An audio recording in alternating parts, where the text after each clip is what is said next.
Continuing now with the breaking news that Alabama corrections officer Vicky White has died. Escaped confessed murderer Casey White is now in custody. The breaking news about Vicky White coming about 3 hours or so after it broke that the two had been involved in a crash with the authorities who had been chasing them. They'd been on the run for almost 11 days after she helped him walk out of the Lauderdale County, Alabama jail. The Lauderdale County, Alabama Sheriff, Rick Singleton, joins us now. Thank you very much for coming back on the show. We appreciate it. All right, so I know that you had wanted answers from Vicky White, but your reaction now to the news that she has died? Well, it's obvious now that the questions we had will never get answered.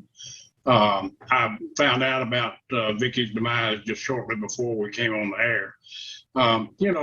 In a facility like ours, a small facility, I think we got 48 employees in the detention center. She was the second in command. She knew every employee down there. And it's like family. And in spite of all that's transpired, I know our employees are going to take this very hard. She was a friend to them. We're still awestruck as to why she would have pulled a stunt like this. As I said, we'll never really know now. But, I'm certainly want to send my condolences out to her family. Her mother has just been through a tremendous amount of stress and pressure the last few days. They love their daughter. And, we just unfortunately it turned out like this. But at the same time, it doesn't surprise me. My concern was that Casey White would kill her. But I also, in the back of my head, the last week and a half, I've been concerned that if they were both caught, that this might happen. Tell me why you say it doesn't necessarily surprise you that she did this. Well, knowing Vicky, I don't, and the thought she'd be facing coming back, and I think more so than facing the charges, I think facing her family and her coworkers. I think, I was just concerned that would really weigh on her, and that, if it came down to a situation like it did today, that this would be the result.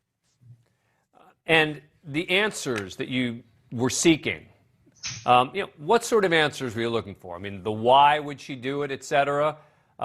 It is starting to seem clearer and clearer by the day exactly, what happened here, right?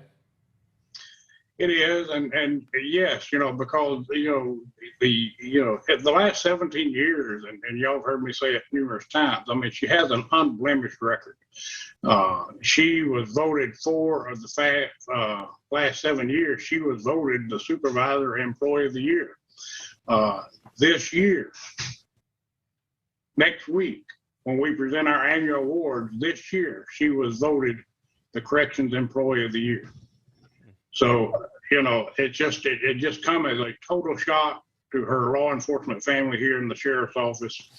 So I just don't know how to explain it. So what do you do now, and I hope this doesn't sound like an obvious question, but what do you do now to make sure something like this never, ever happens again? Well, I wish I could sit here and tell you for 100% guarantee it won't. You don't know people.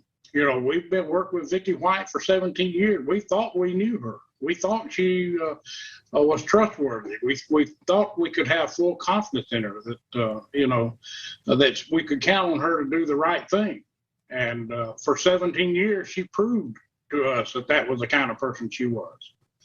So, we have the policies in place. I can tell you this, Casey White will eventually come back to our facility to stand trial for these charges. But I can assure you, I don't care if we are crowded, we'll crowd some of the other cells a little more, because he's going to be in a cell by himself. And he's going to be handcuffed and shackled 24/7. And, I'll probably be hearing from a civil rights attorney about that, but I don't care. He's not going to get out of this facility again. It sounded to me initially when we had spoken previously like you kind of, you wanted to be angry at Vicky White, that there was fury about what had happened. But now that she's died, at her own hands, that you don't have that opportunity anymore, and now you're grieving a bit. Yes, but I'm still very angry. I'm angry at Vicky, and I'm angry at Casey White. He obviously put in a jailhouse fashion, put the move on her. This is just not something we would have fathomed that Vicky White would have done. So yes, I'm very upset and angry at both of them. Yeah. All right, Sheriff, thank you so much for taking the time. We appreciate it. I know this is a tough moment for you, just finding out in the last few minutes that Vicky White had died. I know it's an emotional time, as we've talked about, a lot of conflicting emotions going on at one time, completely understandable. But here, the good news is, and I'm going to repeat something that you said at the press conference a few hours ago, this is the press conference you wanted to hold. You wanted to announce that they had been captured. Absolutely, Dan. And I cannot thank the media, especially the national media, enough.